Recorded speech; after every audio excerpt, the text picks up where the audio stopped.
A lot of Zimbabweans were asking this question. If Trevor Noah had done that and he was sitting on this couch and he's the one who had broke that, would we have a $27 million lawsuit right now? Answer is probably not. Good point. 154, we all connected, baby, you already know. I'm talking 154, we bringing Africa around the whole globe. Ain't no place like home. Ain't no place like home. Ain't no place like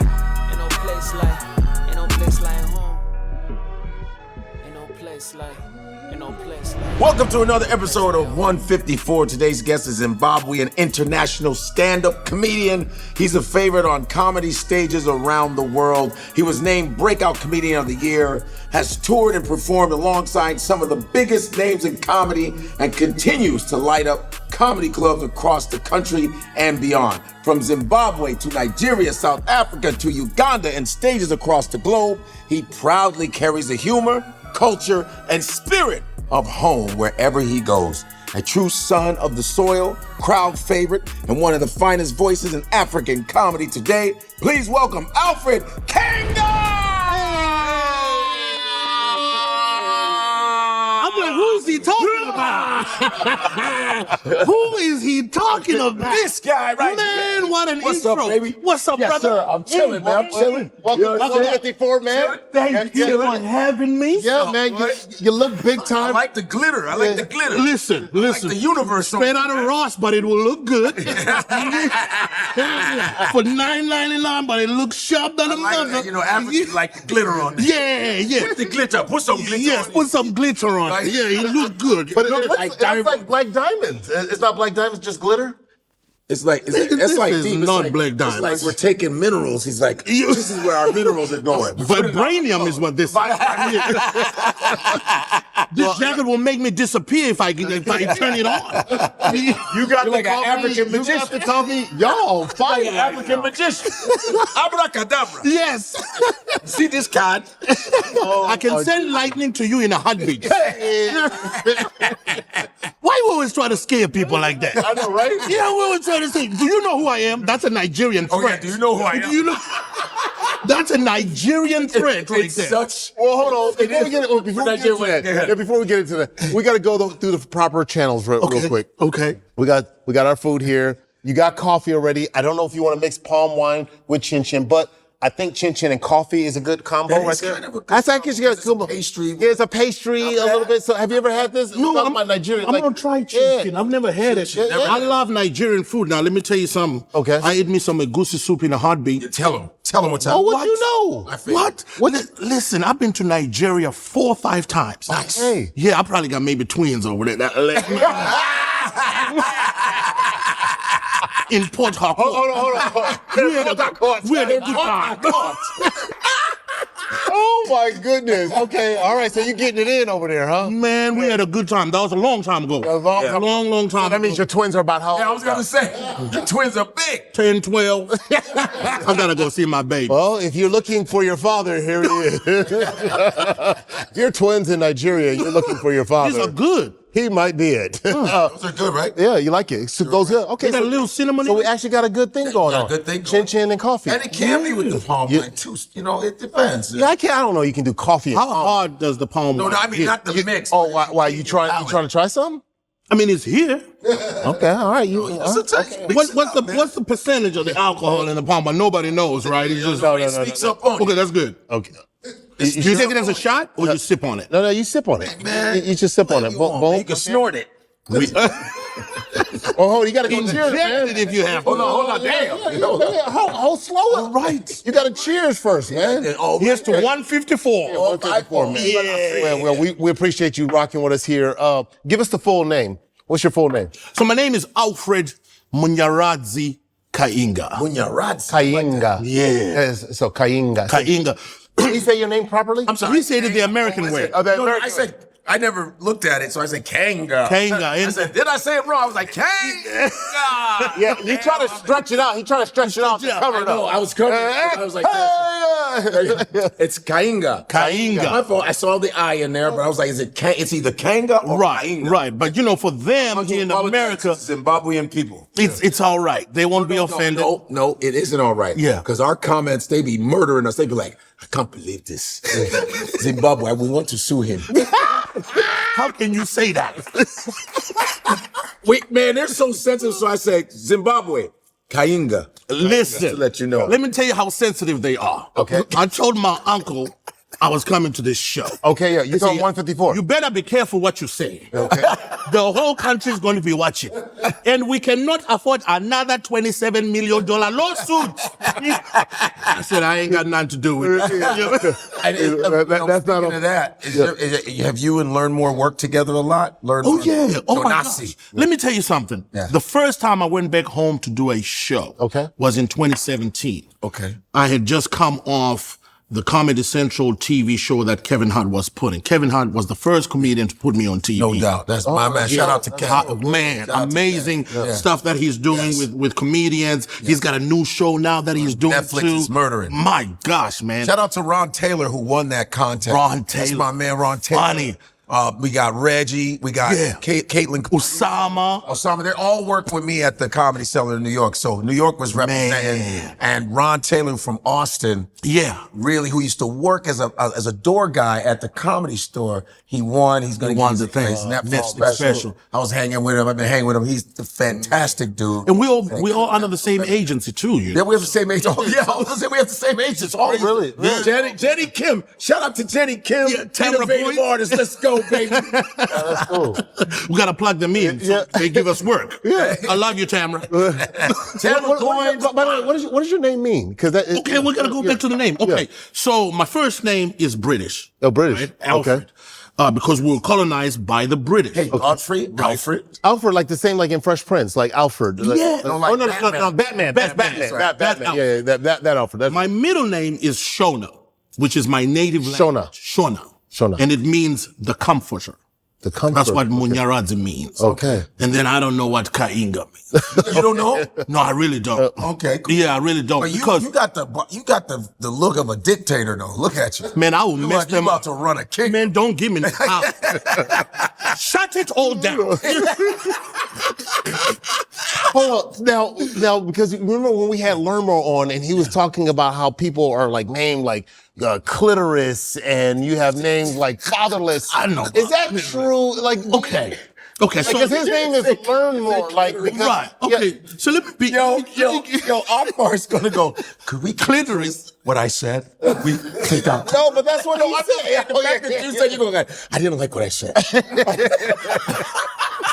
I mean, it's the name of a body part, you know? Right, like, right. yeah, it is the. I haven't met a clitoris, but yeah, we got some wild names. I'm not what gonna else? Give us some. Okay. We got some wild names. Okay, like what? We got Hard Life. Hog Life? Hard Life. Oh, Hard Life. Yes. Like, so you say, hey, what's up, Hard Life? It's a hard life. Yeah. I used to date a chick in high school named Privilege. Privilege. Shut up. I was privileged to. Or when she got mad, she got no privilege. No privileges. Plenty of privileges. You know what I'm saying? So you met plenty of privileges, or you had privileges? Oh my goodness. There's plenty of we got Providence. Providence? Yeah. Providence? Okay. Providence, you know. Okay. Hey. Prudence? Prudence? Absolutely. Common. Yeah. Common. I know a guy named Common. Oh, okay, like the rapper. Yeah, but the rapper, that's a nickname. Right. Oh. This guy's name is on the ID. Because Common's name is Rashid. Right. He's Rashid and Lonnie, because I got a nephew named Rashid. Rashid, right, of course. It's all a Muslim name. Okay. But So here's what happened. Let me tell you the backstory that my grandfather told me back in the day. About the names? About the names. Okay. When the British colonized Zimbabwe, they were having a hard time pronouncing our native names. So they made it a law, believe it or not, that your first name was going to be English, and then you can choose whatever native language name you want to give your child. right. Dang. But your first name, my grandfather's name is Augustine. Can you imagine? This man was born in the 30s. Oof. His wife's name is Esther. Like from Sanford and Son. Oh, you in Sanford and Son? My mother's name is Wendy. Wendy. What? Damn, like the hamburger joint. Absolutely. So they did not want to name their children the native. It was the law that the British had put, the colonizers. But you said you were the colonizers. I said, no, I do believe that they would do that. Absolutely. So now, fast forward to 1980, we get our independence. Yes. Right? 1980. 1980. Yeah. We are Not young that country. long. Well, yeah. Yeah. Really? We get our independence, and now everybody's free to express themselves now. That law is not in effect. But, you know, the people in the country, they're like, that we still gonna name our kids them English names, but I'm gonna choose which one I like. I've had a hard life. So I will name this first one Hard Life. Yeah. Wow. Second baby comes around, you know, I am happy and privileged to have a daughter. We're gonna call her Privilege. Wow. So now they are mixing it up. They're just making something. They're having fun with it. Yeah, right, You know, right. But you're allowed now to name your kid any type of name that you have. Now, this is not anything that I can verify, but this is what my granddaddy told me. My granddaddy wouldn't lie. Yeah. So is there a because, you know, we are 1960, our freedom. Is there still a colonial mentality in Zimbabwe? Or is it more expressive of African culture? You know what I'm saying? Because we got get that it. in Nigeria. Yeah. We got a lot of African bread, but there's a lot of colonial Absolutely. mentality. It's hard to wash away. You got to remember the British, you know, came and colonized in the 1800s. Yeah. And only for us to get independence in 1980. Yeah. Now check this out. Yeah. When we won independence in 1980, the colonizers didn't pack up and leave. A lot of them stayed. Of course. Right, because, you know, this is the place where they're making all their money. Yeah. They got all the mines, all the farms are in their names, right? Now, I'm born in 1980. Damn. Oh, yeah, we got independence. Damn. And was it Zimbabwe then? Or It was Rhodesia. Rhodesia, right? Rhodesia after Cecil John Rhodes. Rhodes. Yeah. After the Rhodes Scholars do. Yeah. He had his vision, man. There's this big map that you can look of Africa where he's standing toe to toe. One of his foot is in the Cape Town, and his other foot is all the way out to Egypt, to Cairo. So he used to call his conquest Cape to Cairo. That's what his intent was, to colonize the whole of Africa from the Cape to Cairo. He's standing right there with both his feet On the map. on the map of Africa. Wow. So Doing a split with his balls. yeah, with his balls hanging out. His balls are teabagging in Yeah. the middle. He's like this. And this I'm is what's taking going to happen right here. Right. Take it all over. I think his balls were That's dangling. right. I'm teabagging Africa right now. Okay. Okay. My fault. You said clitoris, man. Yeah, you did. Let the men free ball, okay? I'm just saying. It's just I picture him just doing this. Okay. And his underwear is loose. Okay. Like, hey. So now you fast forward. Yeah. In 1993, I'm 13 years old. I'm getting ready to go to high school. Okay. So my mom is working hard. She's a nurse and an accountant. And this is in Rhodesia. No, now it's Zimbabwe. This is Zimbabwe. Okay. Right. Okay. So I go to high school, and this high school was one of the baddest high schools in the country. Yeah. Government school, right? Yeah. But it's almost like semi-private. So my mom is working hard. I'm living in the hood. So my grandparents were in the hood. What's the hood called though? Mbare. Bar. Yeah. Like the Mario. Oh, Barre. Barre. You gotta say Barre. Yeah. Hardcore, right? It's ghetto, it's hood, but it's dope. Yeah. That's my upbringing. But now my mother decides, you know, I want to give you a better life. I'm gonna work hard. I'm gonna send you to an amazing school. Yeah. Which is in the city, right? Yes, sir. I get to this high school, bro, and it's mixed. It's so diverse, right? You still got those white colonizers' children are still there. Now, all of a sudden, I'm coming from the hood where it's nothing but black. Right. Now I'm going to high school. I got white classmates. I got Indian classmates. I got Asian classmates. And we're not allowed to speak our native language when we're at school. You have to speak English the whole freaking day. Damn. Right? So that's why people ask me, how do you sound like that? You don't sound African. I'm like, I am African. But I'm just a different kind of African. Yeah, right. One that was forced to speak English every day at school. Yeah. They don't realize the colonization part. That's the colonization part. That's why we speak a lot of times. Nigerian kids, when their parents come here, we end up speaking really proper. Right. And it's not, people go, oh, you live in a white neighborhood? I said, no. It's like the King's English, and it transfers over to us. It makes us proper. And they will correct the heck out of you. Yeah. And then they don't know that when you're going back to school, that you are getting clowned because you don't burned. Oh, they're getting burned. They You was sound white. You sound all white. And they'll be like, oh, really, guys? Because my father would always go, what is ain't? Yeah. Oh, yeah. Oh, I am not. I am not. All right. That's it. And I remember WH. My father had this book as English because he was an educator. Yeah. So he was like, okay, you don't pronounce WH. What you say? What? Like where? Where? And why? And what? My father. And what? Yeah, my father made it. I remember he sat us all down. It's why. Right. Where? Now repeat after me. My father would come up with just weird. Where? Something like this. Where? White man. What the hell are we doing here? You? And when are we leaving?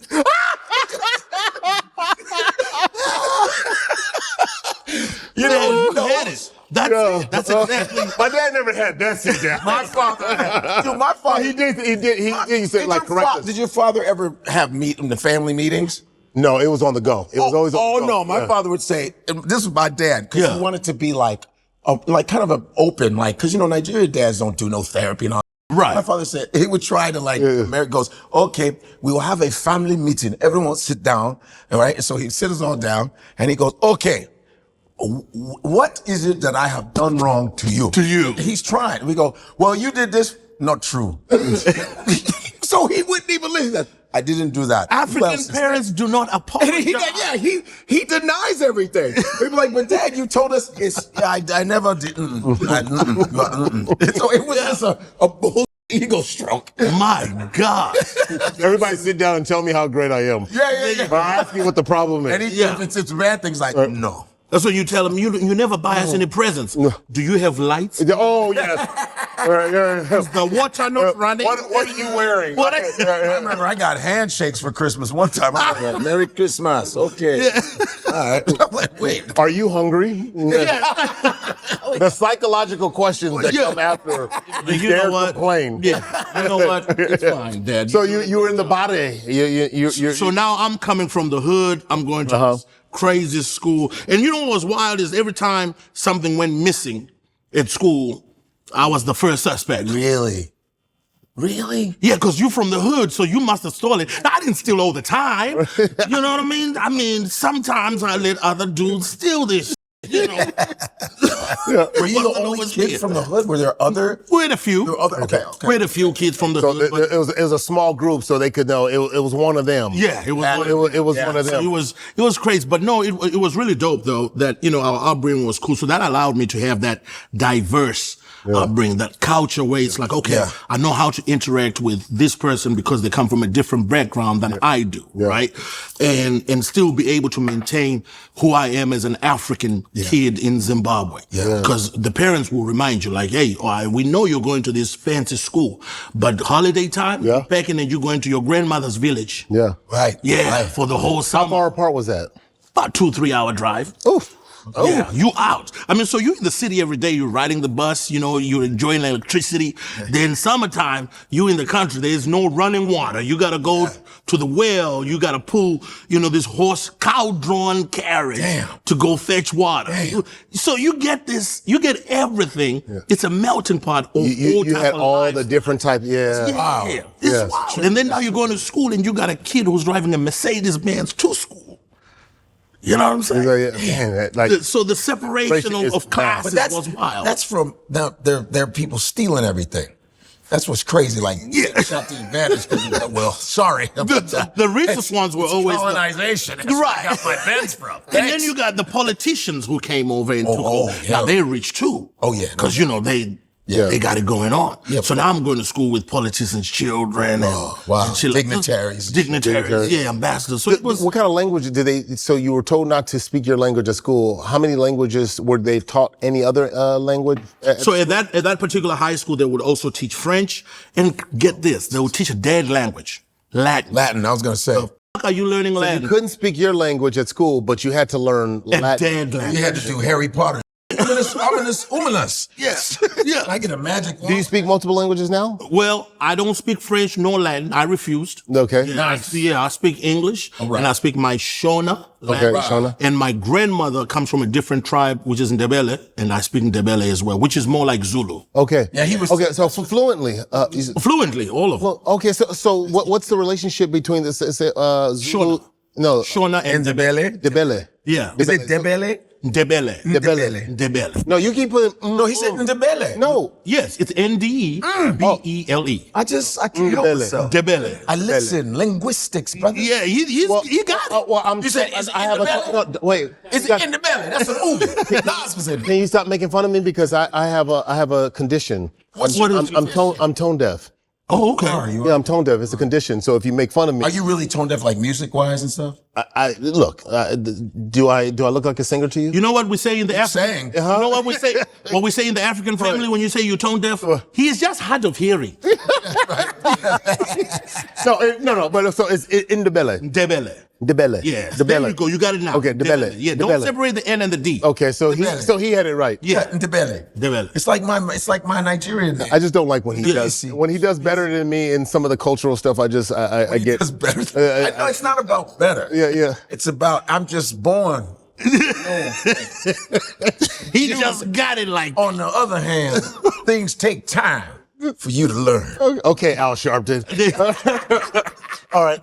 So what's the connection between that and the Zulu?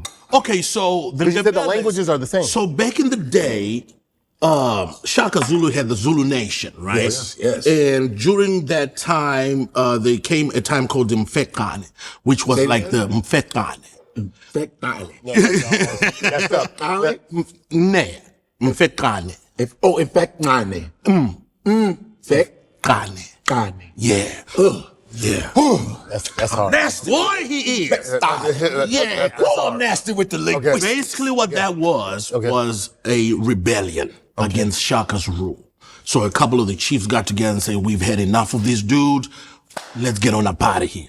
So one of the Zulu kings, his name was Muzilikazi. Muzilikazi. He had a rebellion and he took his nation and they booked out. They went up north and ended up settling in the southern part of Zimbabwe. And they created their nation there, far away now from the Zulu nation out of Durban, right? Wow. So when they settled there in the southern part of Zimbabwe, they called the place Bulawayo. Bulawayo, which means the place of slaughter. So remember now, they came with this language, Zulu, but by the time they settled by themselves, obviously they wanted to create their own identity, and they started calling themselves the Ndebele people. So it's the same language. Same language, different Sex. Group. Yeah, Because they wanted to create separation from the Zulus. From the Zulus. Oh, wow. Okay. History. That's good. So that's I gotta go because I watched Shaka Zulu. Me too. Like I felt like a bunch of times as a kid. Yeah. But I didn't have the same historical. No, I just remember, Shaka Zulu. Yeah, You know. old Right. Shaka. And the dude who played it too, boy, he was cold with it. Yeah. Yeah. I gotta go back because it was like 8 hours or something. I forgot how long. It's long. It was like series after series, but we would stay up and watch When it. you talk about Zulu Nation, I was thinking about Soul Sonic Force. You know, that's a hip hop group. Yeah, I remember. Nation. I was like, oh man, it's the hip hop group. So is that where then the kind of the not, I don't want to call it tension, but when you look at the, South Africa, like is that the start of the history between like South Africans and the people of Zimbabwe? Yeah, absolutely. I mean, the xenophobia that's going on right now, because they've always separated themselves, right? So now you got the Ndebeles in southern part of Zimbabwe, and up north you got the Shonas, which is a totally different tribe altogether. So now they're mixing, they ain't really getting along too. Right? So it's all been tribal division here and there, right? So now the South Africans are saying we've had enough. We don't want anybody else in our country who is not South African, which to me is ludicrous because we all are Africans. That's right. But my thing is, you should give that same energy to the white South Africans that own 80% of you. The only person who's saying that is Julius Malema. But is he sentenced to prison? Yeah, he got sentenced to prison. I think he's supposed to do 5 years. Why? Is he What was the reason? Of just him being, with his EFF. They found a case, Of course they did. Years ago, he shot a gun at a rally. And then he had that big rally in the stadium where they were saying, "Oh, they talking about kill the boys." It's phenomenal. I watch it sometimes. So he has everybody cheering. He goes, "No, every time South African says something, you think that we are trying to kill you, but all the years you have killed my people. That's right. We don't have the same mentality. That's right. You're trying to trick me. He's dope. I like him. I like the guy. Yeah. And a lot of people, when I mentioned him one time on an episode, they went in on me. Really? Like, what are they saying? You know nothing about it. I go, listen. What were they saying? They were saying you don't know anything about him. He's not as good as you think he is, and they were just coming. You know how social media. Any little thing they come at us. You know. So what's the perspective of Julius Malema? Yeah. What's Julius? To me, he's a formidable opposition. Opposition to the current government. Okay. Right, the status quo. Yeah. He used to belong to that same party that is running the country right now, which is called ANC. But then he broke away because of he did the EFF, Economic Freedom Fighters, right? Yes. He's basically trying to say we need to get the economic power from the colonial hands into the black people. The black, the original people of South Africa. Original and people. Then he also said in a speech, we have to treat every African the same. Oh, those are our brothers and our sisters. He's more Pan-African on purpose to keep us separate. I watch his speeches all the time. They're keeping us separate, which isn't right. The Europeans literally boarded us off. He said, when you go to Europe, you can go on a train to Italy, to France, but we have a passport. He said all of that. Right. He's trying to unify Africa. Yes. So some people, obviously, they're opposed to that. When you say some people, or is it the African people who are opposed to that, or is it the white South Africans? Even some black Africans, they don't want the idea of unifying Africa, which to me is crazy, right? Because they're playing into the power of the hands of. Well, that's the impact of colonialism, right? Exactly. Exactly. When we could come together and become a formidable force as a continent, right? We could create one currency. We could create, easy cross borders where you don't have to have a visa to go to Nigeria or to Rwanda. As an African person, you should be able to just move freely, like what they do with the European Union. But some people black unity is what they're afraid of. Even with black Americans. Yeah. Us coming together, they go, we gotta get, same thing in America, blacks fighting. Yeah. They've got to keep us because they're afraid if we it's a wrap. That's over. What they would do, J. Edgar Hoover. He said he was head of the CIA in the 50s, 60s. That's how he got rid of black leaders. He said, the worst thing that can happen to America is black unity. Yeah. We cannot have that. He said that, stated it, and said, so it's the greatest. He said it was the greatest threat. That's the greatest threat to America is black. Is black unity. Yeah. I mean, that's like, damn. So that's everywhere, right? Period. Even in Africa, right? They don't want that. Yeah. So when we go back to kind of Zimbabwe, is that same type of is it still occupied by a lot of whites in Zimbabwe? A lot of them left, so it's not like South Africa. It's not like South Africa, but we still have some, Yeah. And don't get me wrong, I grew up with some of these guys and we're great friends, whatever. They're Zimbabweans too, right? We have to call them that.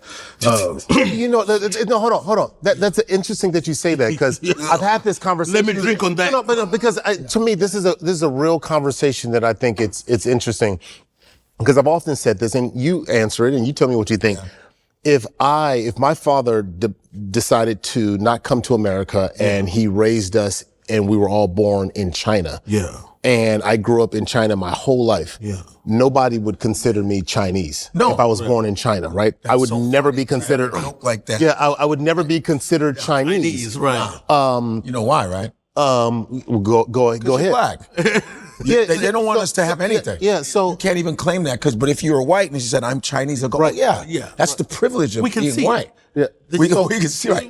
Go ahead. Right. So, but then it almost feels like you were saying, well, you almost go, okay, we don't want any controversy, so we'll say yes, they are. At the end of the day, it's because nobody was ever going to believe I'm Japanese or Korean or no, even though you have born, raised, they'll still be like, nope, because of just racism that you don't have the right. But a white person go, I met white South Africans. I remember being in Central Park and we're all hanging out. And somebody asked, oh, where are you from? And my parents are Nigerian, blah, blah, blah, blah. And this white woman, it's like a model. She goes, I'm more African than you. I said, how? You don't look it. Yeah. She goes, I'm South African. I go, like I said, you don't look it. Right. And so this is in a picnic. I a whole picnic up. Here's what lets you know where you're really from. Yeah. If it really hits the fan in Africa, those who claim to be white Africans are always able to leave and go back to their ancestral countries and be welcomed. You got white Zimbabweans who left Zimbabwe when we got independence. Yeah. And yet they were born in Zimbabwe, but because they claimed their heritage was either British or German or whatever, they were able to go and get a British passport, go straight to England. And you couldn't if your parents wanted to leave and say, hey, we want to go back to. Where you going? To where? Where's your heritage? Your heritage is Zimbabwe. And then they get mad at you there, because like in America, they say, why don't you go back to Africa? Right. What do you say when you're already in Africa? Why don't you stay here? What do you, because they would say that to a black Americans. Go back to Africa. Yeah. But then when you're in Africa and whites don't want you there and black, you go away, somewhere. Yeah. You don't say go back to America. So it's a catch-22. It's a real, that's an interesting, it's a really deep dive, because I've often wondered that. And why? Because it almost seems like you're not being accepting if you don't accept like a white person in South Africa or in Zimbabwe. Like somehow you are being reverse racist or something like that. There's no such thing. Yeah, right. No I get it. Thing, right? Yeah, and then, but you can't do that with that. So that analogy is like, well, why can't you just call it the way it is? And like, is it offensive to tell a white Zimbabwean that you're? I mean, here, you're welcomed here. My former president did it. He did it. He told him straight up. He said, this is our land. And, y'all either going to have to move and give it back to the black people, or we're going to have to come and take it by force. And and by force, but that's how they've all did all their. They've taken everything by force. They have never not taken anything by force. Segue. Palm wine is amazing. But you know what I'm saying? It's like, it's the same as, because Elon Musk got upset when Julius Malema did that whole thing in the stadium. Yeah. And Elon was like, yes, they're threatening white South Africans. I think it's terrible. But he made his money off of violence to black out. You know what I'm saying? He was. What did Elon Musk say again? He said, he was glitching. Watch out before he comes. He's gonna go like this. I was watching 154. I was watching 154. Now it's just one.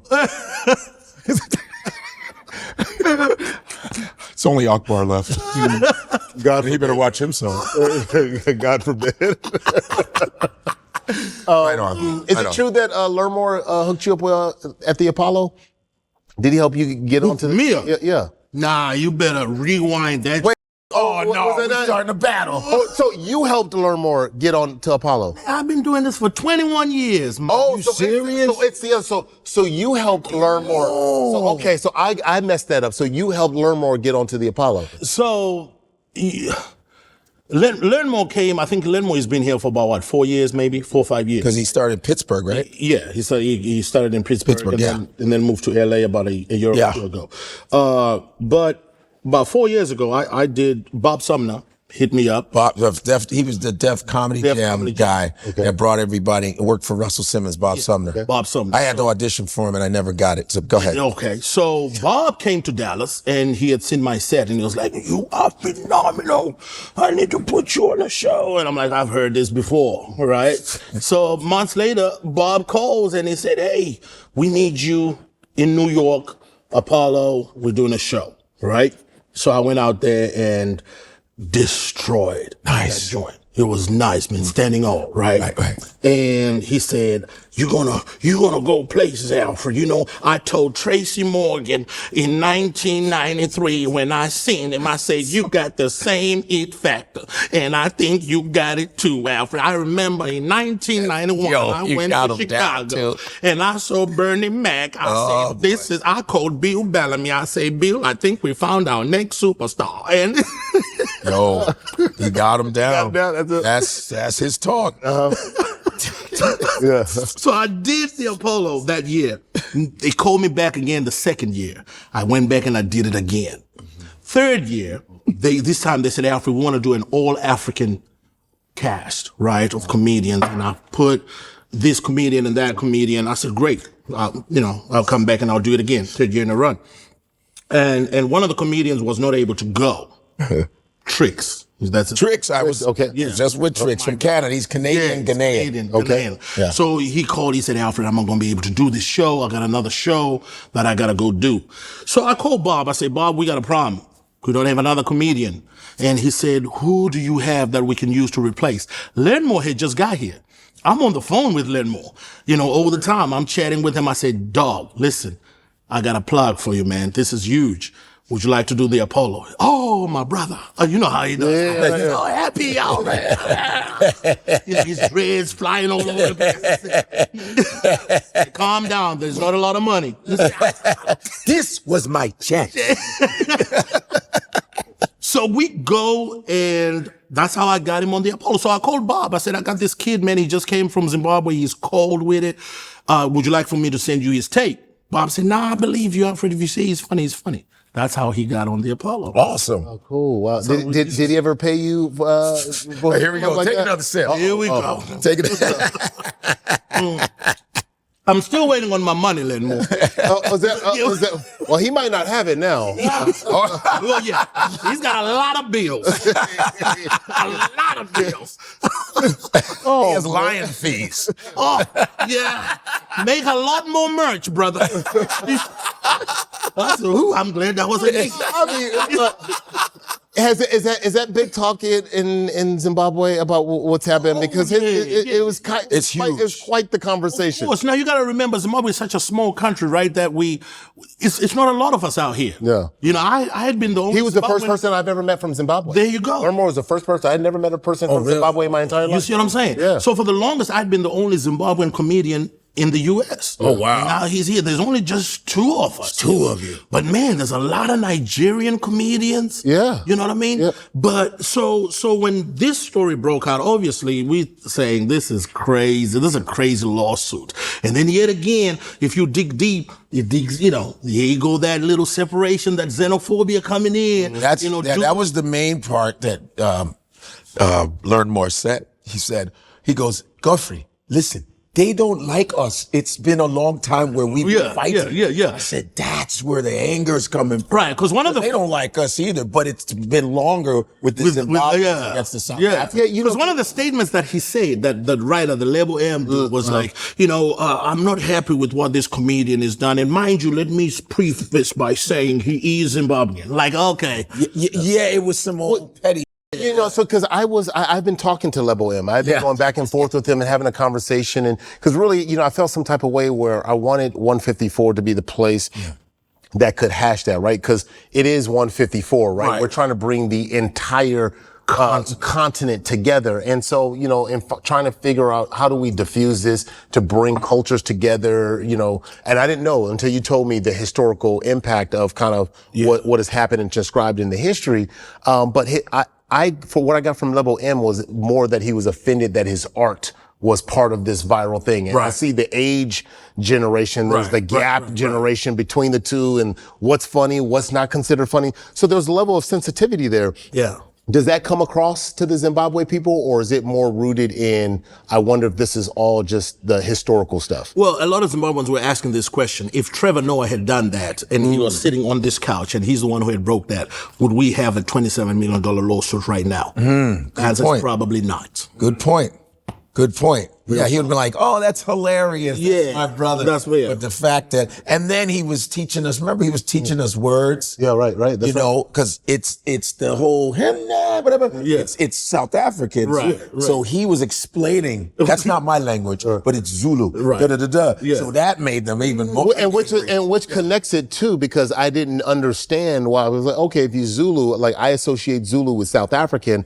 I never associated with Zimbabwe until you just gave that the Bele kind of history. So that is kind of understanding how somebody like Learnmore could pick up and learn Zulu. Like it's not just this foreign guy who just, came out of the nowhere. languages are closely related. Yeah, they're in the same. It's the regions, or same regions. So it's okay You know, wow. That's crazy. Do you speak Zulu? I speak Ndebele.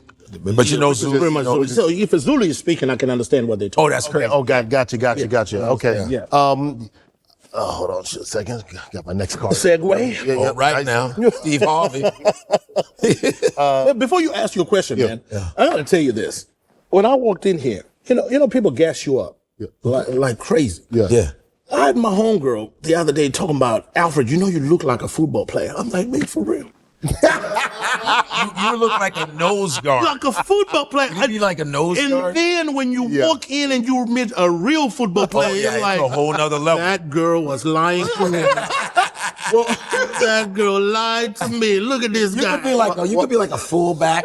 No. Nah. Damn. A water boy. No, you could. Like, how tall are you? 5'10". What will you be, a coach? No, you could. You could only probably. Come on, linebackers, get on the line. Film guy. You could be a nose guard. You could be a nose guard. That's what I'm saying, nose guard. Nose guard. Yeah. Okay. Yeah. You could You'd be right in the center right there. No. Yeah, right on top of the. Right on top of the center, right on top of it. But you got to be real quick. You quick with it? I got you. Yeah. I used to be a soccer player. That was my. Oh, you have footwork. Oh, okay. You can That means the footwork is nasty. Okay, yeah. I mean, you can't tell now. You know, But it Burger King, Whataburger. This is not Africa. Whataburger. Listen, let me tell you something. I came out of Africa looking just like you, bro. Oh, you did? Oh, yeah, a little slimmer. He was 6'6". You know what I'm saying? Chiseled. You know, then they took me to a buffet.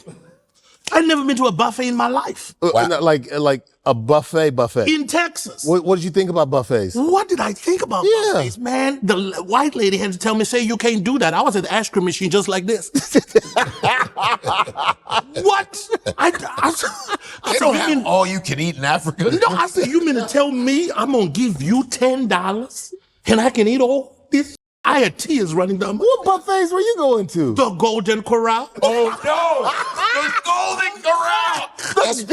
That's where all the fights happen. What? I was there every Tuesday, Wednesday, and Thursday. That was your golden ticket. My goodness, I said, this is America. So what This is America. I was new then, right? Did you ever waste food? Like, you know how some people will get there, it's like, I'm full, I'm just not gonna like, did you eat everything? I mean, that's what the problem was. That's how I got here.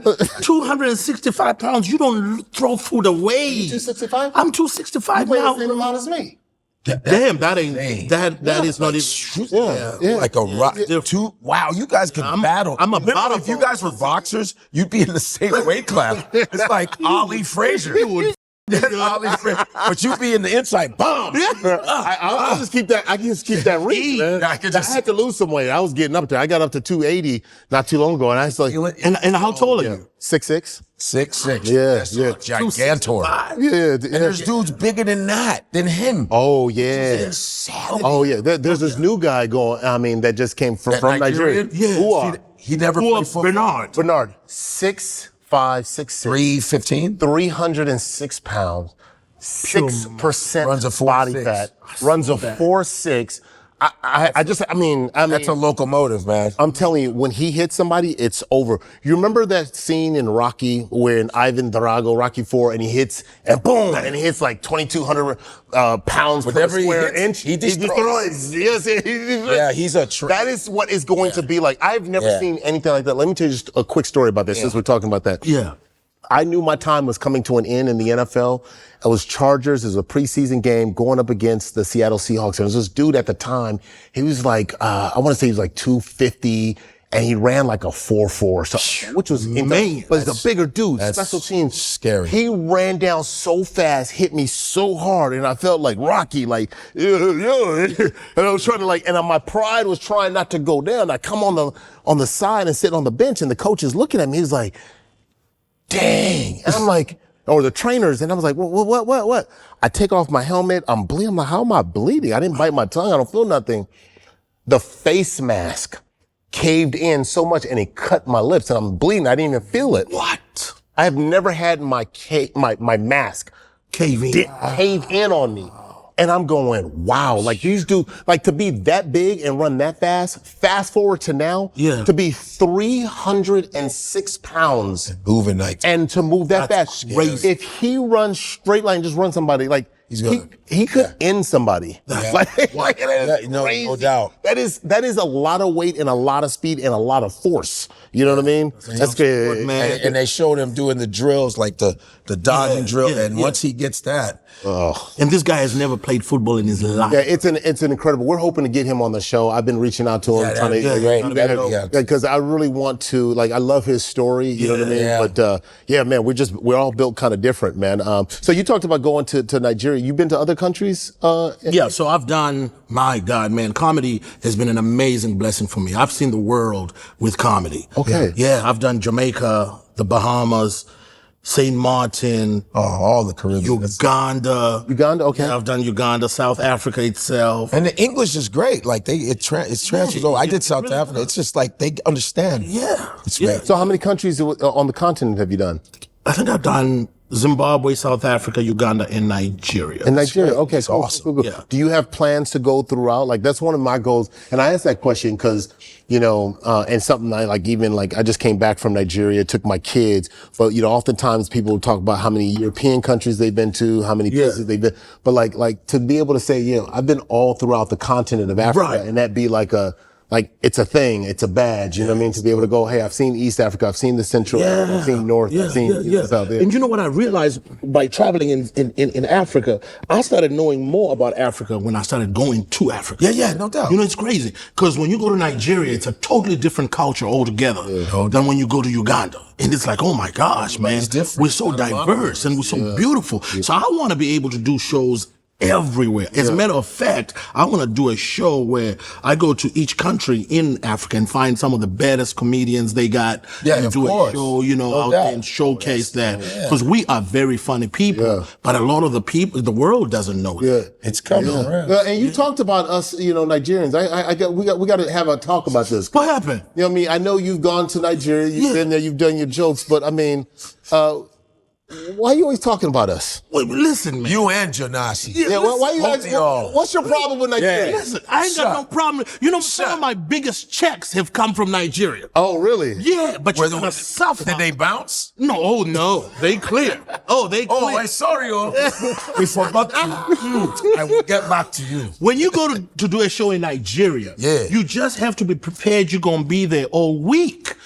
You're gonna be there because they tell you the show starts on Saturday, 8 p.m. Okay.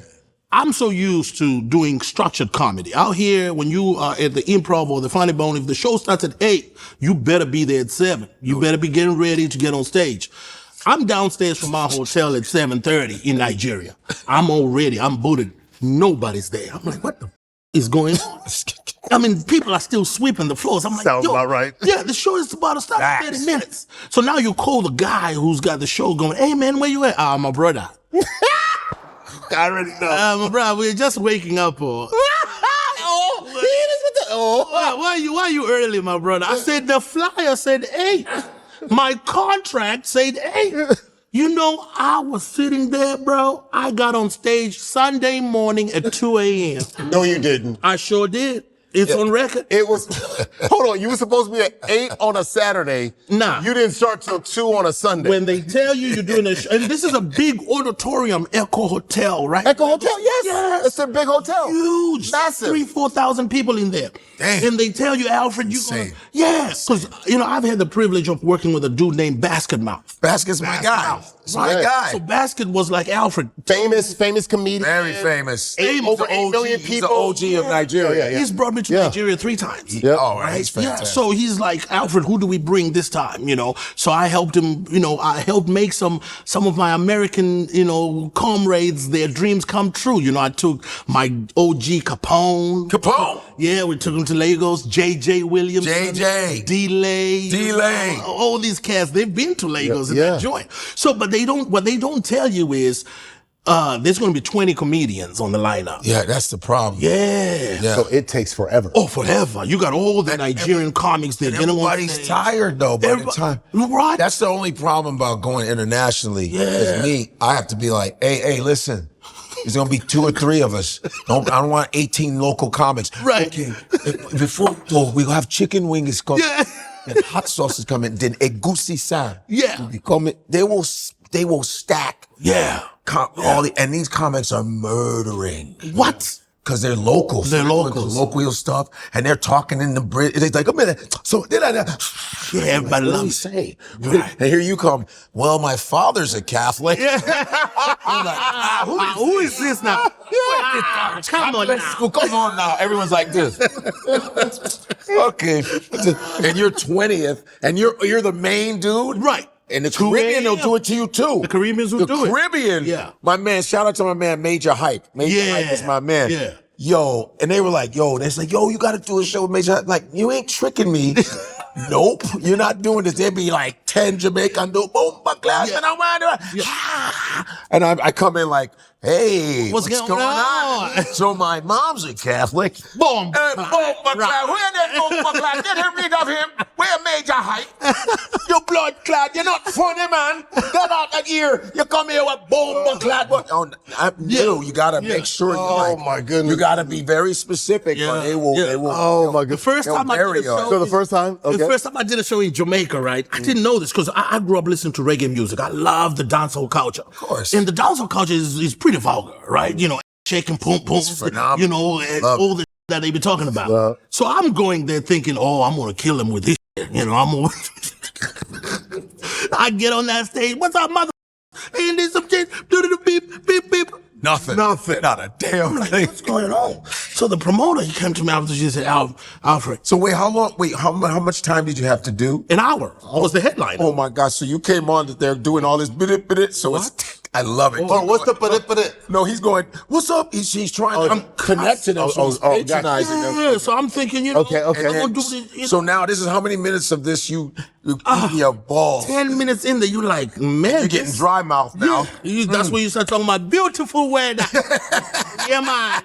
Beautiful weather in Jamaica. So how long were you bombing? Because you had It was tough. It was You tough, sweating, man. too. Yeah, I don't think I finished my hour.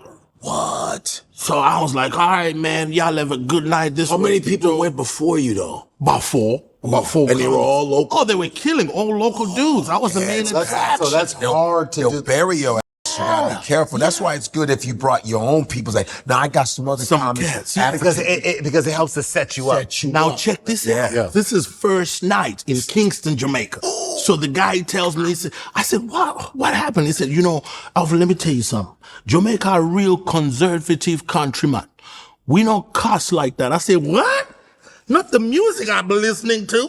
Yeah. They said, yeah, that's only a small percentage, man. Everybody else, they don't talk like that. I was like, oh, They're really? not a monolith. Yeah. Right. So the next night, we drive down to Montego Bay, 1,200 people.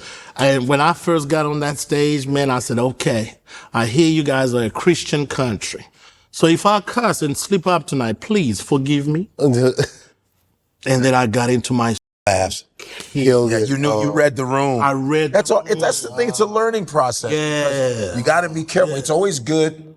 You colloquially, you do stuff. You learn. You go, okay, let me say this, and I understand your approach. Yeah. Let me just come in, and then you go, nah. You go, oh damn, they're not just what you think. See, that's another example. Because I think this is the beauty of comedians too, because even just hearing you guys process, which is totally different from my background in sports. Yeah. You get a chance to kind of feel that out and learn from those kind of, from those experiences, but you also get to learn about culture in that way. Oh, yeah. Because you realize like you're stepping in with this generalization Exactly.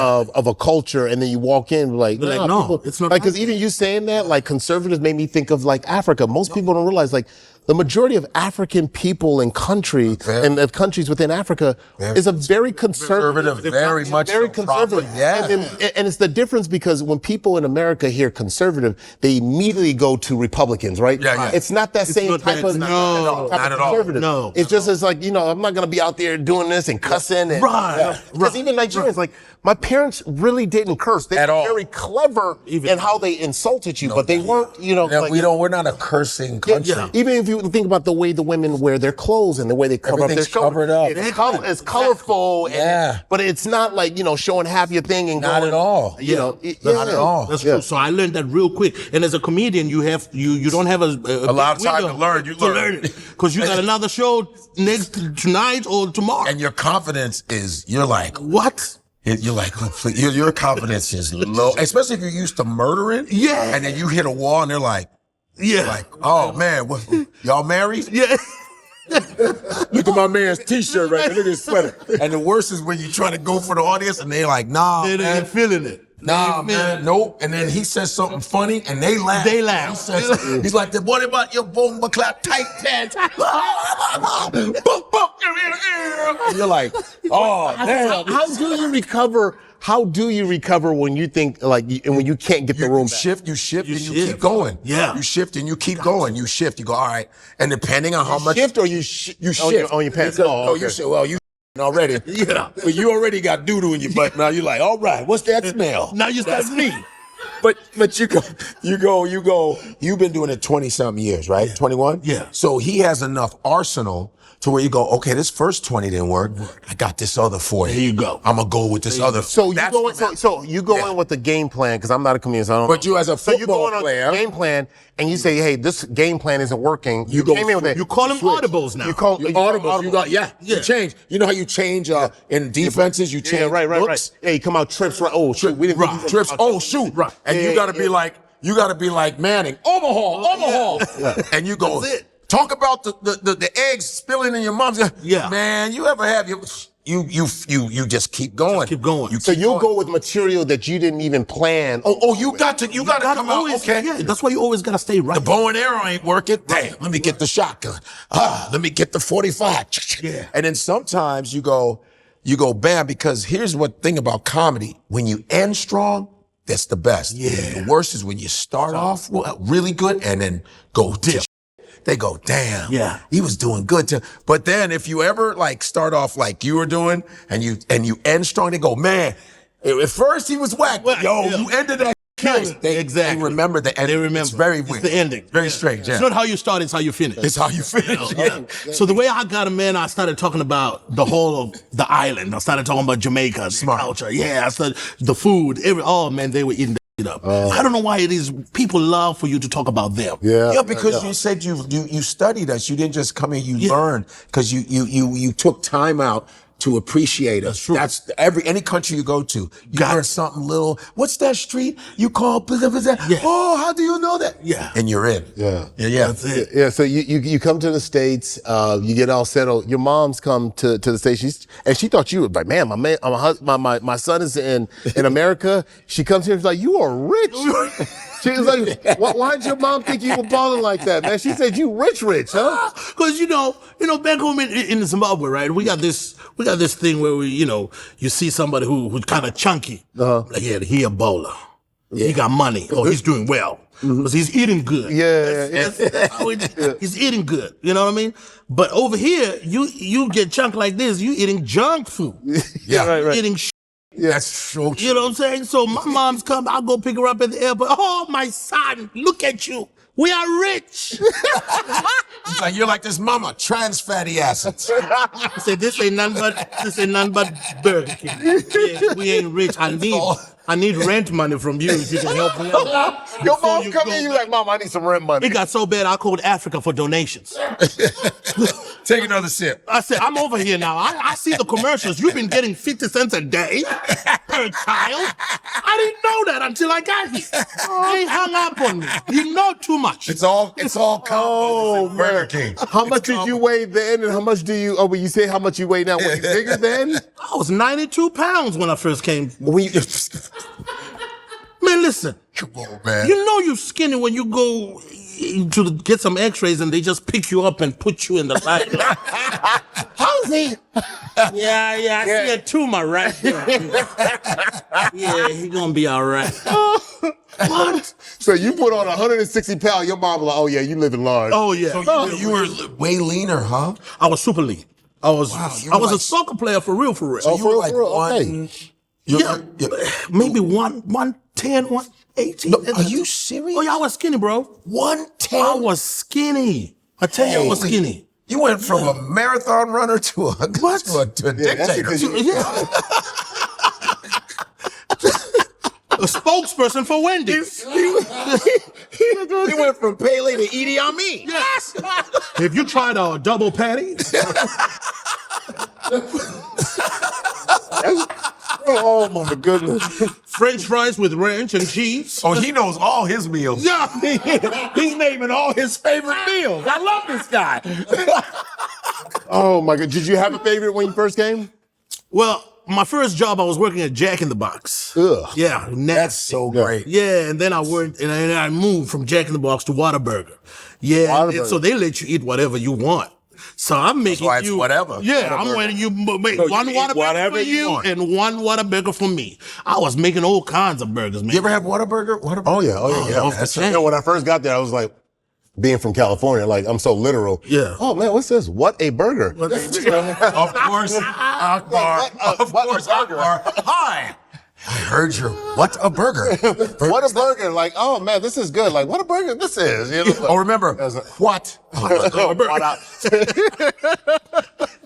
It's his father. Yeah, you know what it is? You got out here, you got real American, man. You start going to brunches, stuff like that. Keisha. Huh? Keisha, my homegirl Keisha. Keisha, tell me about Took me Keisha. to brunch, bro. Brunch She is said, Alfred, a black you're thing, into baby. brunch. I said, nah, what the hell is brunch, Keisha? She said, that's where we have breakfast and lunch at the same time, boo-boo. You know, you're gonna love it, boo-boo. I said, at the same time, hurry up. What are we still waiting for? What was your first brunch experience like? Oh, it was dope. Black people? Oh, my gosh. Yeah, brunch days, Sunday fun days. Yeah, bottomless mimosas, you know, and you know, I don't know what it is with our black people. When we start eating and drinking, oh, the ass starts shaking. Booty, rocking everywhere. Yo. On the tables, on the And chicken be and careful waffles. when you start your shows like that. Don't come to America and go, booty, booty, booty. Him like, he didn't learn from Jamaica, did he? I was there in Jamaica. I saw you, man. Stop doing that bullshit. Booty, booty, booty. Rocking everywhere. Oh my goodness. What did your mate, bro? You are funny as hell. funny as hell. Man, I appreciate it. When did you know you had this thing? Like, was it stuff that you watched? You know, when you're back home, were there things that you watched? High school, man. High school did it for me, and I didn't even realize it, right? So, you know, growing up in Zimbabwe, like I said, we were so exposed to the world. People don't realize this. Okay. I grew up watching sitcoms. Oh, what kind of sitcoms? Seinfeld, Fresh Prince. Sanford and Son, Sanford, go ahead. Fresh Prince, right? And we had a combination of British sitcoms and American sitcoms. The best. Yeah, best the of Benny best. Hill Show. And by the way, Sanford and Son was the actual British sitcom first.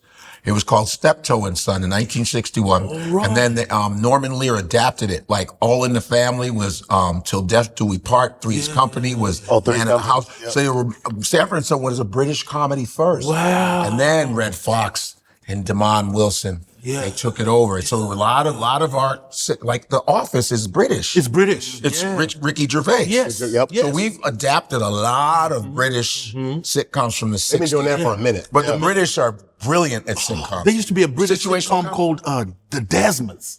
Desmond, come on, baby. Come on. What, yo, my man. Listen, let me tell you something about Desmond. What the hell just happened here? Desmond is a Caribbean sitcom, this brother who plays Desmond. Did it air here in America? I saw it on PB. I caught it like when I was in high school. Wow. I was turning channel. I go, whoa, what's this? And it was a lot of times they show a lot of British stuff. Yeah. In Chicago. So I'm like, there's this black dude, this Caribbean dude, there's some African, Caribbean, and some white and white British. And it's funny as hell. He owns a barber shop. Yeah. And I forgot his name. You can look up Desmond sitcom. Yeah. And he's a famous Caribbean actor. It's hilarious. It's a sitcom with very funny.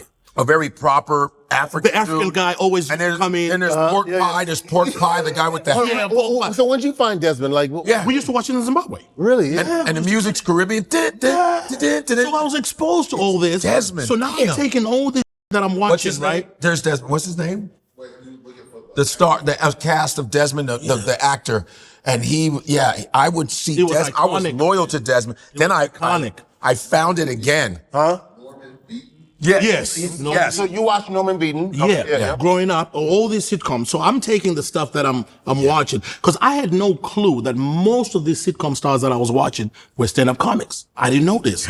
We just knew them as situational comedian actors, right? Steve Harvey and all of that. Yeah. So I'll take this and I'm doing it at school, bro. And people are cracking up, they're dying. So I didn't realize I was sharpening my my skill. I didn't know I was going to be a comedian at that time. Right. Then I come to America. I'm in college.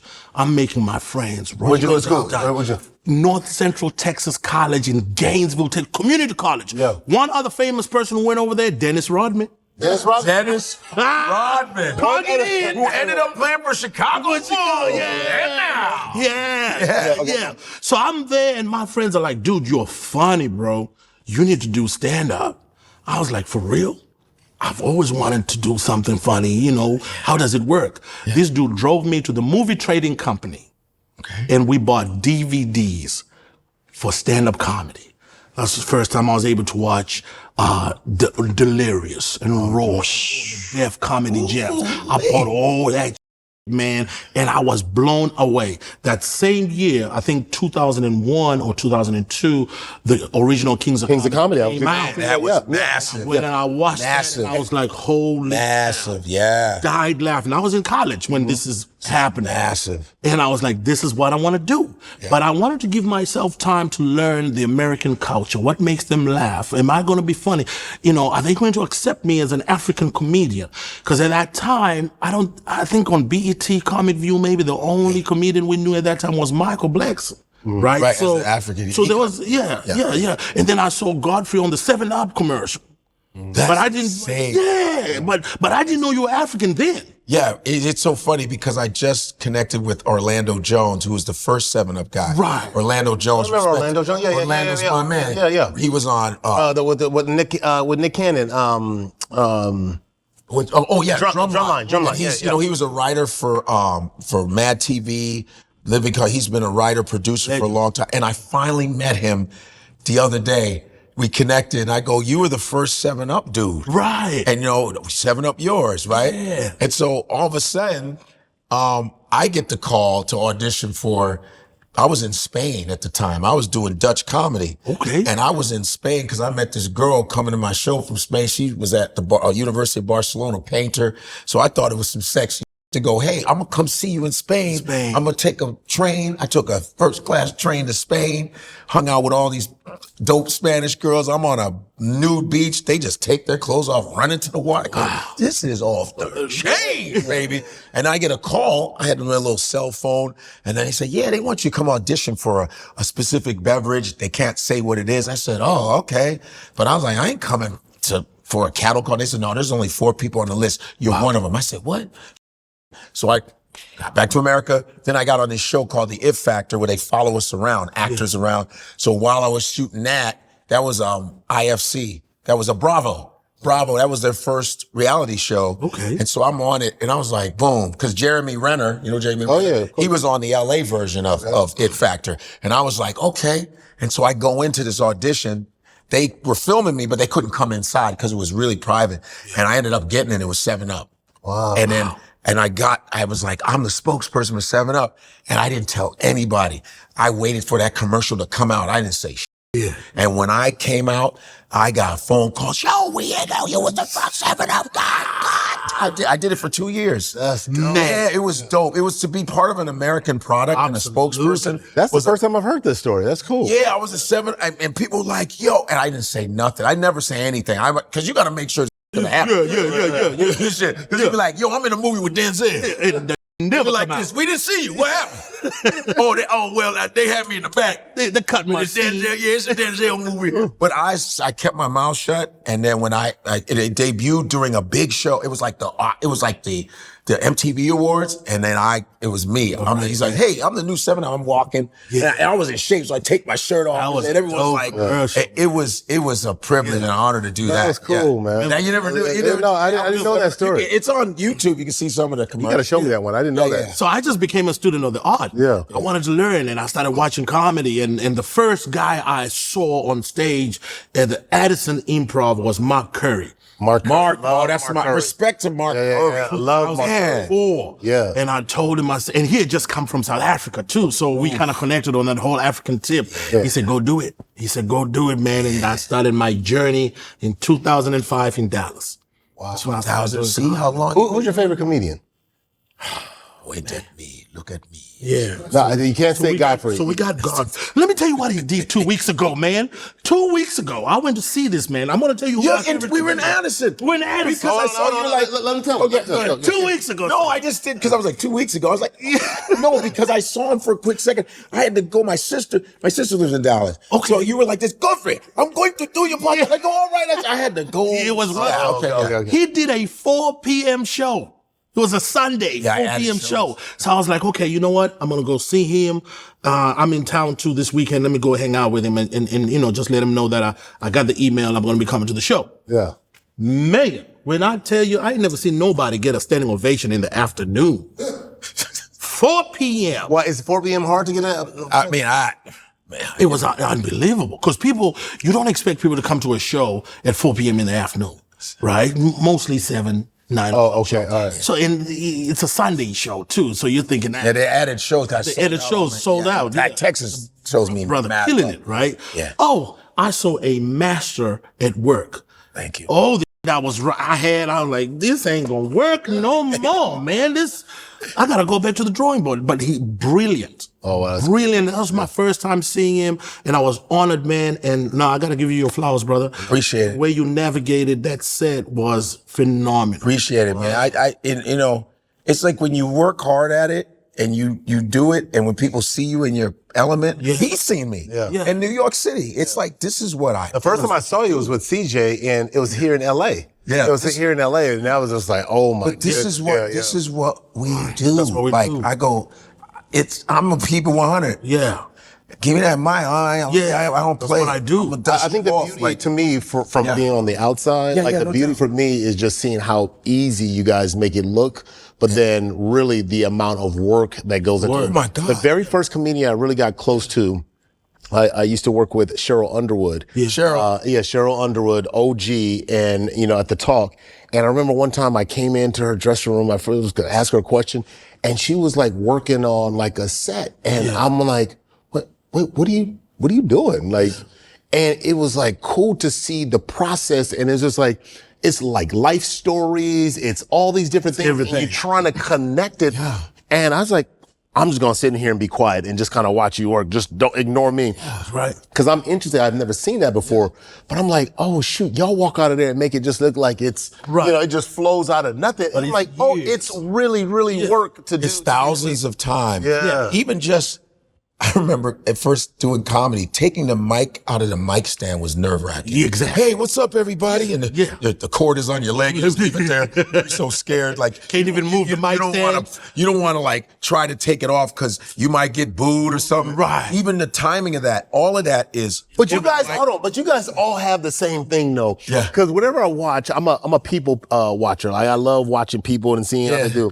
Yeah. But comedians always do this thing where they kind of pick up the mic and they kind of move it around. That's right. Yeah. Randomly move the stool. You weren't even going to use the stool. No, but you don't want to run into it. No, but they're setting your stage up. Yeah, where you like. Setting it up because if you bump into the stage, they'll be like, that's what your get. That motherfucker ran into the stool. And this not being loud too. Yeah, you're trying to not trip on nothing. And you guys and then you do the thing too where you're looking into the dark crowd and it was like, you know, you say your little something, and you kind of looking around. It's like you're picking up and you're buried because the light is first burning your retinas. Yeah. So and it's dark. Yeah. You see the first. So you're just feeling it out. You're like, okay, bung bung. And then maybe you have a 2-tier thing like the laugh factory. You look up, going, oh, what up? So you're just feeling everything out in case I gotta. And also, all that things, those small things that you do, you're letting them know that you're very confident in what you're doing.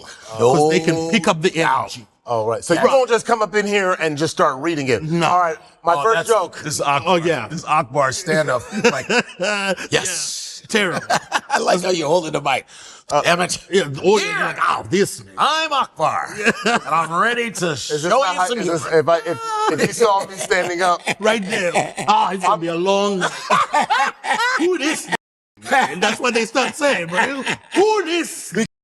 Because stand-up is like, stand up. The audience is like a dog. They can sense fear. They sure They can. know. They go. That's why it's hard. You can't cheat comedy, man. Yeah. You know, I'm a headliner. And I've been doing it 2 years. I go, all right, No, good you're luck with not. that. Yeah. Because comedy goes, it exposes you real Yeah. quick. They go, you're fading. It's only been 10 minutes. Exactly. And you got 30 minutes more. Yeah. The amount of stage time, you didn't put it in. And the audience goes, Yeah. oh, we got a new, and then they start changing their body language, like, and they be like, yeah.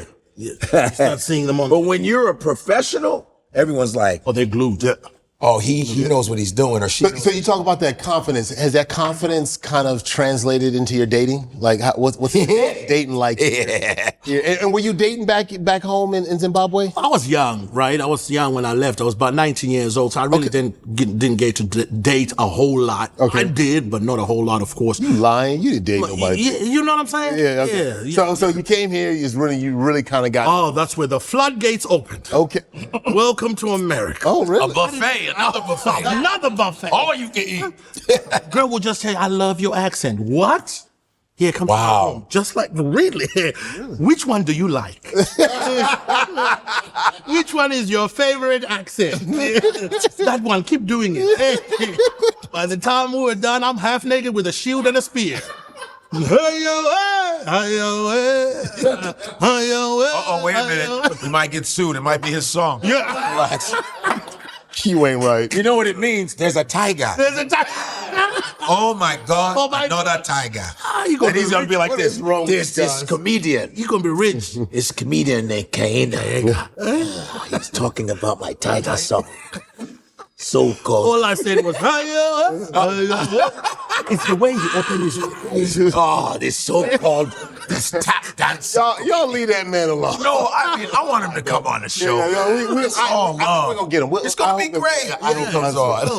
So, but when you said shield and spear, was that like code for something else? Like, did you put on a shield before you went in with the spear?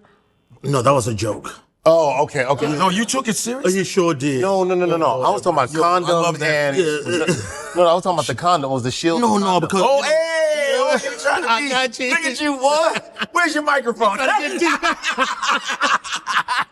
give this man 5 minutes. I love it. I love it. Oh man. So have you had the dating in America was that was your like, oh my goodness, I done made it. I mean, it was dope, right? Because, it's different people that you're meeting now, different ways of you're learning. Yeah. Number one, I'm learning myself. Yeah. I'm in a new place by myself. Yeah. I'm away from family. I'm all alone. Yeah. So you're learning everything. Hey, you were married at one time, right? At one time I was married. I was married. Yeah, I was married for 7 years. 7 years. Yeah. A 7-year itch. He's like, 7 year itch. Yeah, we just. What was that like? I mean, it was horrible. He's left. We co-parenting, so I can't talk about. You have kids? Okay. I got one baby. One baby, okay. Yeah, I got one daughter. Congratulations. Okay. Yeah, she's 8 years old. So I have to respect her moms. Yeah. That's cool. Yeah. Yeah. So we good. We co-parent very well. Is she American? She's American. Yeah. Okay. She's a sister. I love my chocolate sister. Something about. Was it the girl that took you to the buffet? Was that her? That was Keisha? No, she wasn't. Yeah, Keisha came after.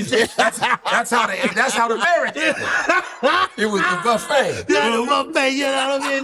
That's why I like them a little ratchet, a little ratchet, She gotta have one of them, right?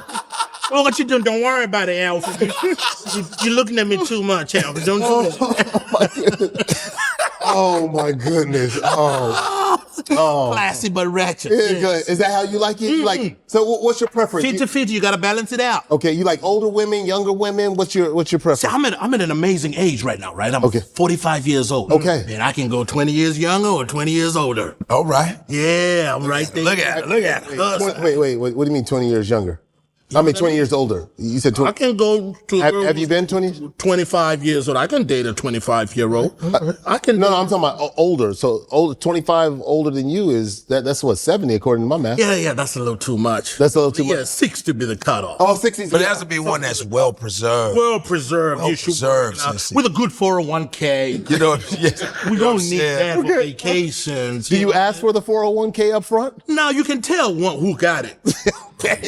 How can you tell?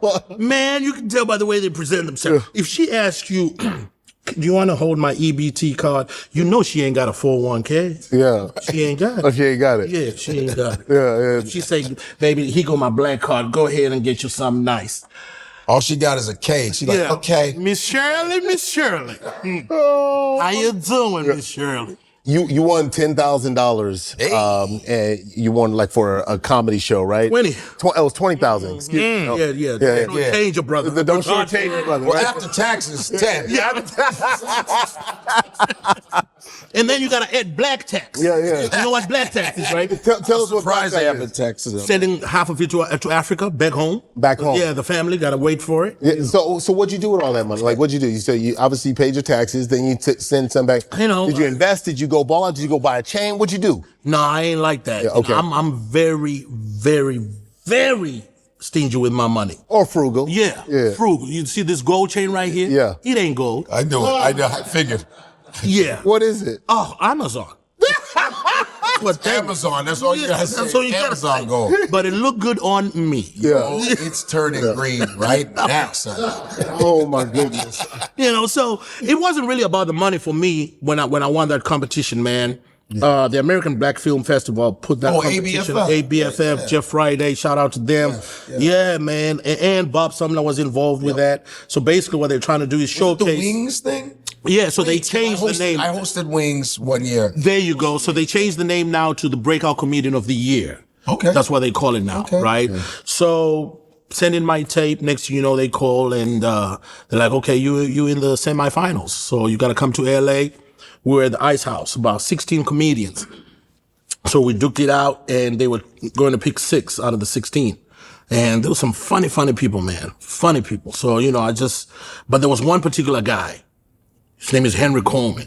Henry. Oh, that's another sandwich. What? Oh, he got on that stage. Henry's and dope. He ripped. Henry's and I'm in the back like, okay, so that's the motherfucker who got my 20K.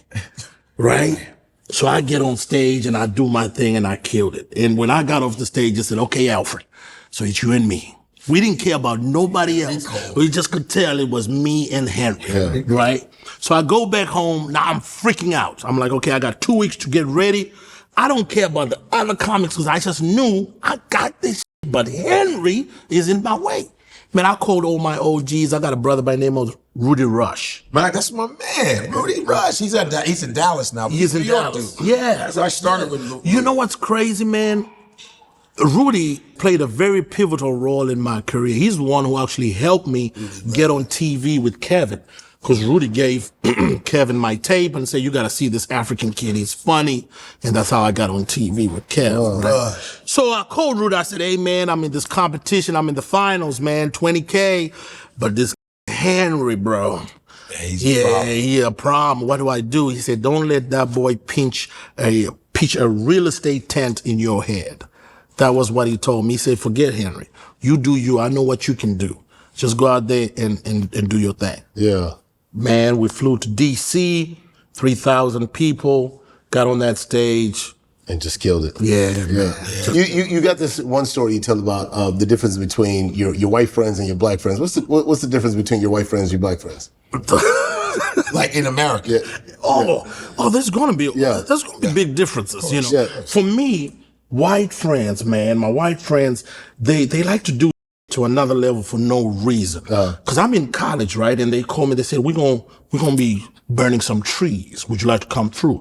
Burning trees is a code for, can I say it? Right. Yeah. You know, the reefer. The bud. You know what I mean? Black dudes, when they smoke, we don't fuss. We use a paper, some kind of paper, zigzag. Zigzag, you know. Yeah, swish, backwoods. And if you go to those bodegas, you listen. All my friends do the swish thing. And if times are hard, a newspaper. Wow. Yeah. Oh, that ink. But the white boys, I go into their room, bro, and they got this thing called a bong. A bong, a glass bong. And this thing was strapped onto a motherfucking gas mask. Yeah. They go in. I should have left right there. I should have left We got right the camera there. guy like this. Yeah, oh, he knows. baby. He got one at the house right now. So now I'm freaking out. I'm like, Cody, why are we doing it like this? You know, you ain't got no paper? He said, no, Alfred, that way we don't lose any type of THC. Them white boys are efficient. I didn't realize how quick this was going to hit me, man, because as soon as I inhaled, right, I got smoke in the gas mask. Remember, I'm in there with me. They don't play. Man, I was so high, I know at one point my soul left my body. Look down upon me and say, player, you about to meet Jesus? You also say you don't have to pry information out of them. You don't, because they're willing to share. You can go to his house today. He'll be like, come on in, Alfred, come on. Guess what we're doing today, buddy? What the hell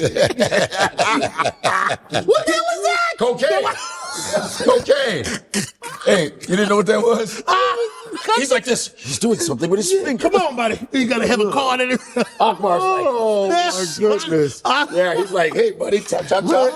Oh my Hey, man, goodness. I had a roommate that was cokehead.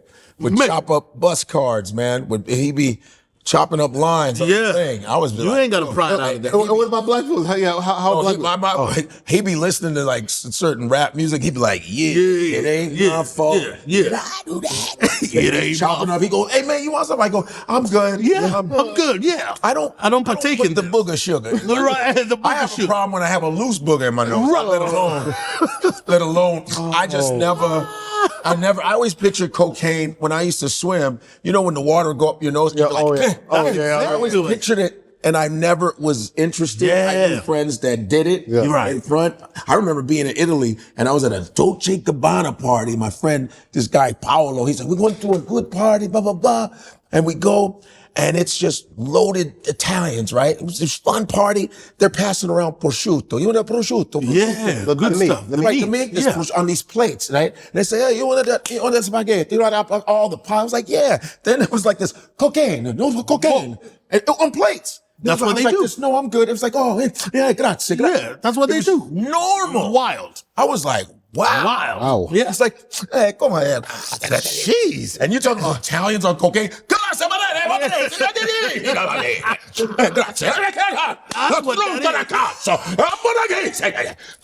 Italian cocaine?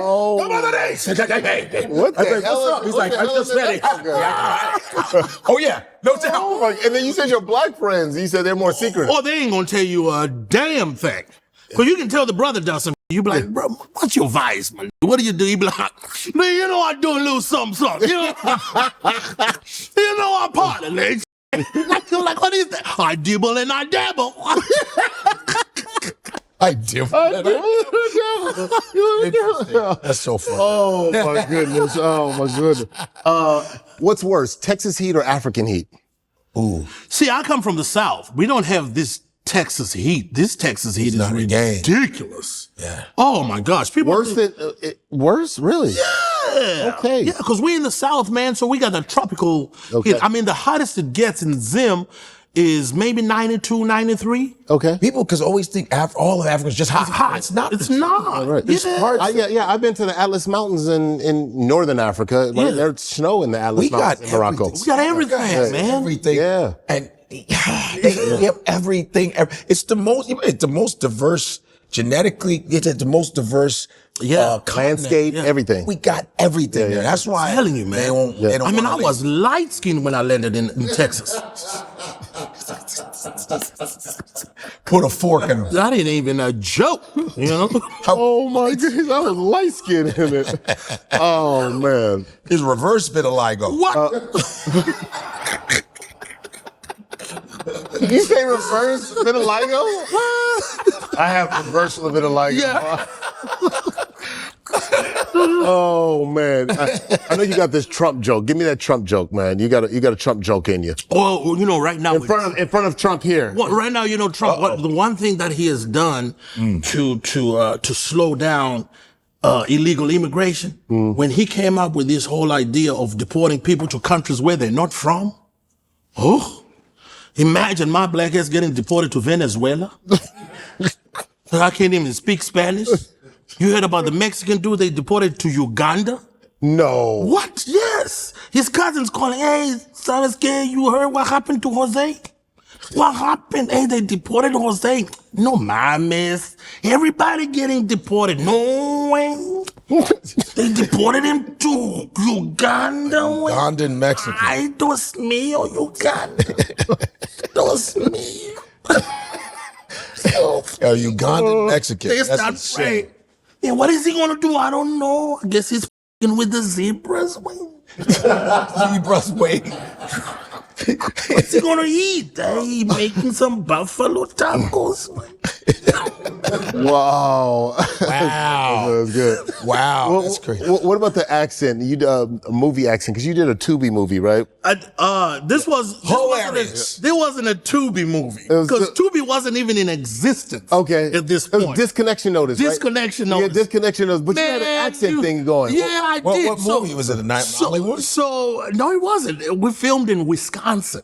Oh, wow. Let me tell you something. This movie was star-studded, and these people were not even stars yet. We filmed in 2018.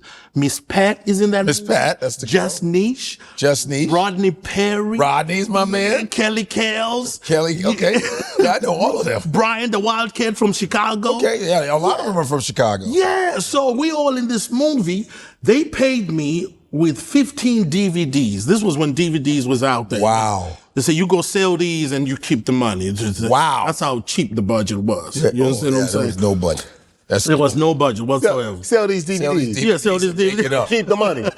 But it was a great experience. But what was tough for me was, I think at that time, you know, the way that the director was coming at me was like, hey, Alfred, we need you to give us that Michael Blackson energy. That's what they were looking for, right? And I was like, but I don't sound like that. That's not who I am. So that's why I was not very excited about my role. Movie is great, but my role was not who I am. Were you doing Mother Sucker? Exactly, and that's what they wanted. Oh, so yeah. because they couldn't afford Michael. Because they couldn't afford my Blackson, so they get a fat. They got the T-mover. The T-mover, 265 pounds. You're like, motherfucker. Bold head, no And beard. action. And action. Yeah. Yeah. So They want you to be real stereotypical. very. Yeah. Yeah. And that part to me was, you know, wasn't great. But yet again, I'm hungry for work at that point, right? I'm still young in the game. So, you know, you're running with whatever exposure you think you're going to get. But when the movie came out, I said, don't watch that. Yeah. I'm telling It's my still people. on. It's where can we see? Oh, now it's on It's on Tubi. Tubi now. It's on Tubi. Yeah. Tubi. And Timu too. Yeah. Timu and Tubi. Yeah, put it on there. Disconnection Notice. It's called Disconnect that movie. It's Disconnection Notice? Yeah. Okay. Yeah, man. yeah, you can check it out. It's funny though. This has been a real good conversation, man. We appreciate you having Man. rocking with us here Dope, on bro. 154, man. Appreciate Yeah, you. Alfred. We ain't gonna let you go just yet, man. We got a Godfrey game for you. Yes, real we got a quick. Godfrey game. Here it comes. All right. Zimbabwe versus Nigeria. Oh boy. You ready? No. Who has more scammers? Nigeria. Well, no. Lagos by itself. Oh, easy. Oh, yeah, relax. Easy. Okay. Jesus Nigeria. Christ. Yeah. Oh, yeah. Who has the better athletes? Yeah, let's move on. Okay. You know what time it Yeah. is. No. Answer it, please. I want to hear you say it. You know why? Because you guys got the numbers. Come on. The numbers. the numbers don't We mean got the anything. physical. You got the numbers. The numbers. You So got what? you got the most both are the populous same, you both are the country. same weight. No. This man is 6'6". Yeah. Igbo That's what I and said. Yoruba We got together the physical. combined. We got the physical, bruh. Talk about And you that. got 300 million to choose from. That's right. Then we got 13. Well, Is it Jamaica- 13 million? Yeah. Is Zimbabwe? Well, Jamaica's this small and they got the fastest sprinters. What you talking about, man? Okay, we got It's the yams, bruh. let me tell you what we got. What? We got the baddest animals. I heard y'all ate all yours. Y'all ain't even got a zoo in Lagos. We got all of them. We got the big five. Do you have the big five? Do we have No, you ain't even got the small five. So you import your meat to us? These Nigerians that ate the buffaloes, the cheetahs, the leopards. You ate everything. Ate the lions too. I said, what? And you joined in too. They said this will taste good in pepper soup. No, it will not. We will put any meat in a goosey. That's facts. Yo, Oh, my goodness. who has the better food? Zimbabwe got the better food. Nah. You know you lying. You just said a goosey. You called yourself out. Dog it. Yeah, that's right. Yeah, well, our food was colonized. We don't even have a real Zimbabwean breakfast. You have bangers and mash. Yeah, bro. Oh, wow. So you lost it. We lost Okay, who has the stricter parents? Zimbabwe. Zimbabwe has a stricter parents? Yeah, for sure. Okay. I'm gonna fight against that. Fight against that one. Yeah, I'm gonna fight against that one. I mean, you'll get this thing just thrown at your head, man. Get whipped with whatever is around you. That's right. That's right. Who has the better style? Oh, man. Throw this card away, man. Who has the better style? You already know. Exactly. You already know, man. Look at this right now, son. These questions are biased, man. Man, Who wrote this? A Nigerian wrote this question? Yeah, where'd you get your... Remember where you said you got your jacket from? Come on, man. Come on, man. Zimbabwean guy. You know what, though, man? We just started a new clothing line, 154 Africa, so make sure you go to 154africa.com. 154 Africa, baby. Start Make wearing our sure stuff. and do what? Yeah, and buy. Buy? Yeah. No, you better give a brother one. Let me advertise for you. We got you, though. You know, we gonna hook you up, man. We gonna hook you up. We gonna hook you up, man. 154 clothing, all of that good stuff. Yeah! Let's go, Africa. Man, thanks, man. Appreciate it, man. Much Good love, stuff, man. man. Absolutely, man. Yes, sir. 154, we all connected, baby, you already know. I'm talking 154, we bringing Africa around the whole globe. Ain't no place like home. Ain't no place like, ain't no place like home. Ain't no place like,